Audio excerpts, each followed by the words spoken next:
Hello, I'm Darren Slack, and welcome to Week 8 of NFA's QB Cast, your weekly prep talk podcast for helping everyone associated with game day to get better.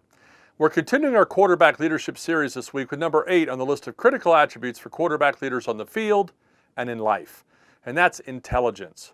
Intelligence means the ability to learn or understand things or to deal with new or difficult situations. Intelligence isn't just the acquisition of knowledge, it's the application of that knowledge to situations, problem solving, and decision making. Just like I said that courage needs fear and anxiety to be demonstrated, intelligence requires adversity and pressure to be seen in a leader. Quarterbacks must possess intelligence as leaders called upon to be problem solvers, decision makers, and visionaries. In football, the problems and decisions that a quarterback faces must be solved and made much more quickly than in many other leadership contexts. The quarterback leader on average has something less than 4 seconds to discern how a defense is denying his receivers access to space, to determine who's open, and to execute an accurate throw to that receiver.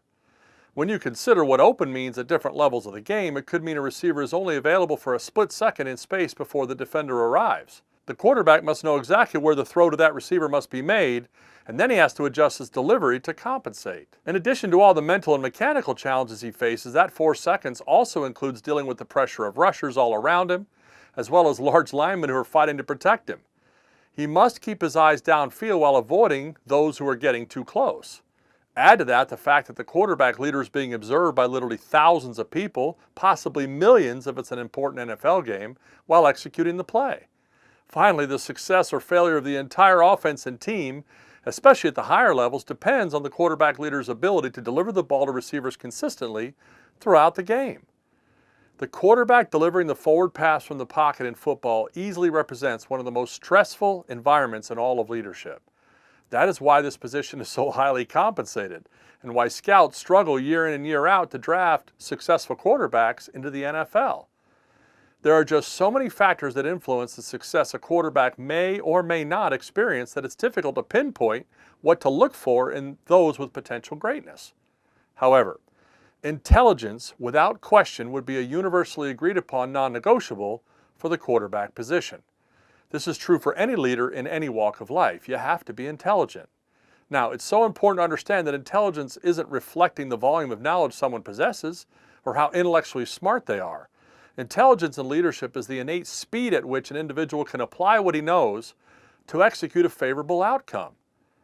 In football, coaches describe that intelligence as football IQ, or the capacity to accelerate quality decision-making under extreme pressure. Quarterback leaders with a high football IQ have not only acquired the base knowledge of their position, their offense, the defense, and the game, but they can disseminate the right decisions necessary based on that information faster than anyone else. Intelligence in leaders, as I said when I started, is the capacity to respond to new or difficult situations. New and difficult is the constant in leadership. The game of football, like life, is always evolving and morphing in the new and difficult challenges that must be overcome. This is an absolutely exhausting and potentially demoralizing process because the moment you think you've got it all figured out, things change. This is why quarterbacks as leaders must possess an intelligence that remains fluid. Like liquid fills the shape of a container, the intelligence required must always take the shape of the problem to be solved, not what I prefer it to be. This is why poise and calm in a quarterback is so valuable. Many who fail at leadership cannot handle the mental and emotional demand of an atmosphere of constant variables and change. This is the pressure facing anyone who aspires to leadership, but it's especially true for a quarterback. The best quarterbacks thrive on an ever-changing mental and emotional landscape. The adrenaline-inducing complexity of everything going on around them is kind of a unique rush that they appreciate about competition and this game. What many might consider to be a nightmare is just a never-ending adventure for them. This is why great quarterbacks and leaders are so unique. They process adversity and pressure much differently than everyone else. It's like they're hardwired for high-velocity change environments, and they work better under more pressure, not less. There's really no way to determine anyone's full capacity for adversity and pressure, and everyone faces pressure differently and prepares differently. But there are some known ways to improve intelligence that's needed to play the position of quarterback or to be a leader. I'd like to cover 3 basic ways to increase your intelligence or football IQ as a quarterback leader to better handle the pressure on the field. I want to credit Andrea Kozuski's written works in Maximizing Cognitive Potential from ScientificAmerican.com for her contribution to the ideas that I'm going to share here. Number 1, always be learning. Learn, learn, learn. Study, study, study. Great quarterbacks and leaders love to learn and keep learning. If a quarterback stops learning, he begins to slow down his cognitive processes. It may seem strange to say this, but when I say keep learning, I'm referring to learning all kinds of things, not just football. The process of learning new things is the key to sustaining the brain's plasticity, or the number of connections made and sustained between the neurons. Plasticity is the brain's learning function that must remain engaged to improve neurological connectivity that helps us adapt and change. Forcing yourself as a quarterback leader to adapt in new learning situations will be assisted by the triggering of dopamine, which positively impacts your motivation and stimulates the growth of new neurological connections. Simply put, by learning new things, it makes you want to keep learning. So quarterbacks, you need to watch game film not just for the purpose of knowing what a defense you're playing this week's doing. You need to approach film study much more broadly whenever you can. Be like your coach who seeks to understand not just what a team is doing, but why they're doing it. Why do they line up like they do with the personnel they have? What can I learn about the strengths and weaknesses of fronts and coverage? What problems do our formations and looks create for a defensive coach? How is our offense built to take advantage of a defense's weakness? These are the questions you need to be asking. Don't just know your offense or your plays. You should be able to know what plays your offensive coordinator is going to call while you're on the field on game day. And more importantly, you need to understand who he would want you to get the ball to and why during that play. You must always see yourself as an extension of the offensive coordinator on the field. And a commitment to keep studying and learning will increase the chances of this happening more and more on game day.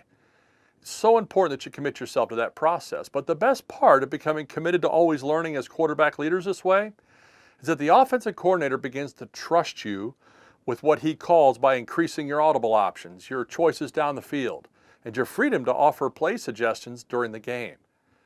Now, let's talk about number 2. Challenge yourself to think creatively. The best quarterbacks and leaders don't allow themselves to settle on any one process or routine for solving a problem.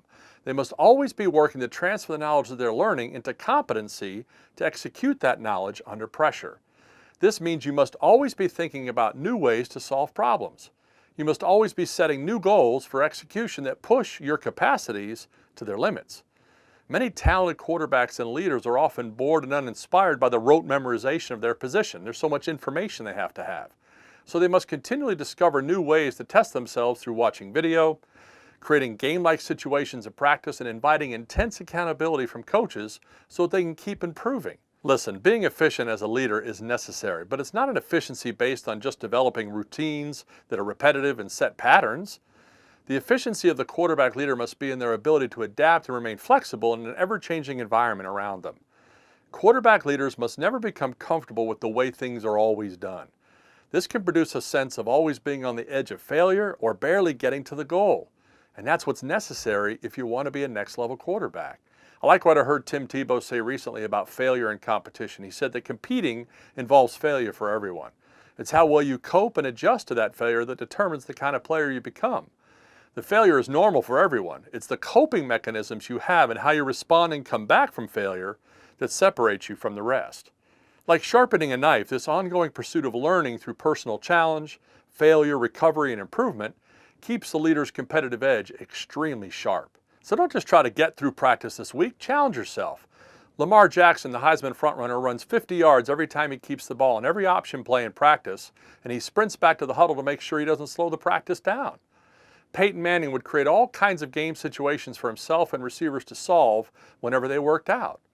So here's what I would suggest. Ask your coach to create situations and challenges throughout your practices and in your film review to keep you executing at game speed wherever and whenever possible. And number 3, surround yourself with highly intelligent people. Great leaders on any team in any walk of life understand that they're in trouble if they're the smartest guy in the room. This just means that no one person has all the answers for how things should be done to succeed. This is why quarterback leaders must do all they can to build relationships with intelligent peers and mentors who can drive their football IQ much higher. Get to know the coaches in your program. Seek out other coaching sources that can build out your knowledge of the game in general, and pursue other smart players on your team who can improve your IQ and challenge you. Have the humility to understand that intelligence is not always about being smarter than the other guy. It's developing the ability to outsmart the other guy under pressure when it counts. This is always the best quarterback leader's approach to competition. As a quarterback leader in life, you have to be willing to do what others won't to keep improving your capacity to adapt, to change, and to adversity. Doing the same thing over and over again and thinking that's getting better will ensure you don't achieve your goals. However, if you have the courage to face the new and difficult and training yourself to keep learning through studying film, studying your weaknesses, to challenge yourself in creative problem solving, and building relationships with those who will push your boundaries, listen, you'll be well on your way to developing the intelligence we desperately need in you as our quarterback leader. I hope that inspires you to develop your intelligence as leaders. Next week, we'll dive into another important attribute, but this week, let's evaluate how committed we are to building our football IQ. We wish you the best, NFA Nation, in your games this week, and we'll talk to you next week after your win.